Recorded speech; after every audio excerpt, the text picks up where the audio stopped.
Hello friends, Manjusha cooking and ব্লগে আপনাদের সবাইকে স্বাগত।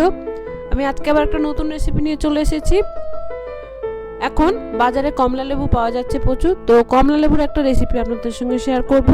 তা হলো কমলা লেবুর জ্যাম বা জেলি। এটা কিন্তু করা খুবই সোজা, কম সময় লাগে আর খেতে কিন্তু দারুণ লাগে, আর করে কিন্তু 1 বছর মতো কিন্তু রেখে দিতে পারেন। তো চলুন দেখি কেমন করে আমি করছি। প্রথমে আমি এখানে 4টে কমলা লেবু নিয়েছি, একটু বড় সাইজের। সেগুলোকে ছাড়িয়ে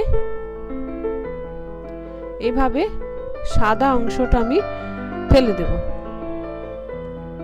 সাদা অংশটা কিন্তু ফেলে দিতে হবে, নালে তেতো হয়ে যাবে আর সাদা অংশটা খাওয়া কিন্তু ভালো নয়। এবার ভালো করে সাদা অংশটা ছাড়িয়ে নেওয়ার পরে এইভাবে ভেতরে যে বীজ বা দানাটা থাকে সেটাও কিন্তু ফেলে দিতে হবে। দানাটা যদি মিক্সিতে বাটা হয়ে যায় বা রসের সঙ্গে চলে যায় তাহলে কিন্তু খেতে বাজে লাগবে, তেতো লাগবে, ভালো লাগবে না। এইভাবে আমি দানাগুলো বের করে নেব।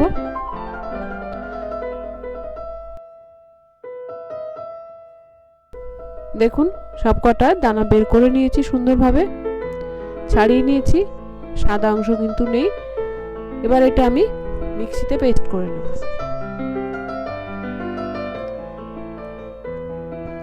দেখুন মিক্সিতে পেস্ট করে আমি জুসটা বের করে নিয়েছি।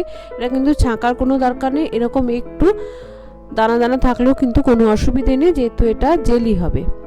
এবার আমি একটা কড়াইতে, যেই কড়াইতে আমি জাল দেবো তাতে নিয়ে নিলাম অরেঞ্জ জুসটা।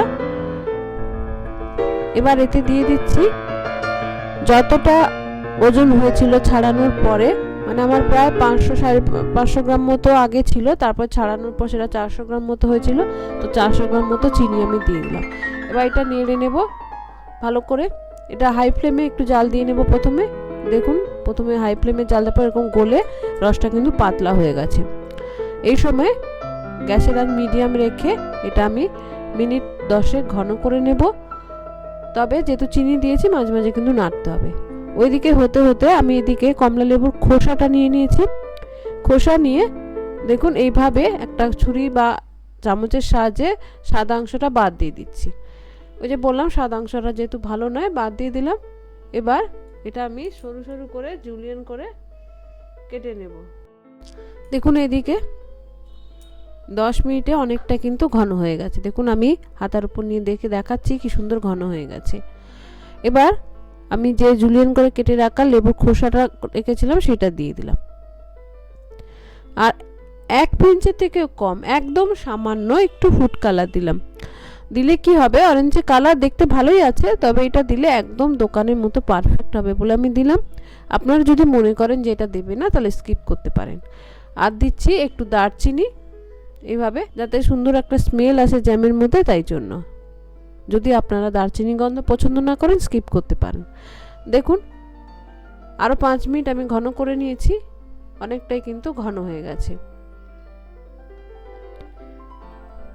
এবার আমি একটা প্লেটে নিয়ে আপনাদের দেখাচ্ছি যে কতটা ঘন হয়েছে আর কতটা করতে হবে। দেখুন এটা ছড়িয়ে যাচ্ছে, তার মানে আরেকটু হবে, আরও 2-3 মিনিট মতো করলে আমার মনে হয়ে যাবে। দেখুন 2-3 মিনিট করেছি, এটা কিন্তু হয়ে গেছে। দেখুন কড়াই চারদিক দিয়ে দেখুন চিনির যে আঠালো ভাবটা সেটা কিন্তু স্পষ্ট বোঝা যাচ্ছে, ছেড়ে ছেড়ে আসছে কড়াই থেকে, তার মানে কিন্তু এটা হয়ে গেছে। আর ঠান্ডা করলে একদম জমে যাবে, এর থেকে বেশি করা কিন্তু যাবে না। দেখুন ঠান্ডা হয়ে গেছে। ঠান্ডার পর আমি একটা পাত্রে নিয়ে নিয়েছি। দেখুন পুরো দোকানের মতো, একদম যে দোকানে যে জ্যাম জেলি পাওয়া যায় একদম সেরকম হয়েছে, দেখতেও সুন্দর হয়েছে আর ঘনত্বটাও দেখুন একদম পারফেক্ট হয়েছে। তো এই জেলি আপনারা ব্রেডে দিতে পারেন, ছেলে মেয়েদের পরোটা রুটির সঙ্গে দিতে পারেন, তারা খুবই আনন্দের সঙ্গে খাবে। আর বাড়িতে করা জিনিসে কিন্তু যেহেতু কোনো রকম প্রিজারভেটিভ থাকে না, সেটা কিন্তু বাচ্চাদের হেলথের পক্ষেও কিন্তু ভালো, আর করা কিন্তু খুবই সহজ। তো অবশ্যই বাড়িতে এটা করে রেখে দিতে পারেন 1 বছরের মতো। আশা করি আপনাদের আমার এই সহজ সরল জ্যামের রেসিপিটা ভালো লাগলে অবশ্যই বাড়িতে করে রাখুন। নমস্কার, ধন্যবাদ, ভালো থাকবেন।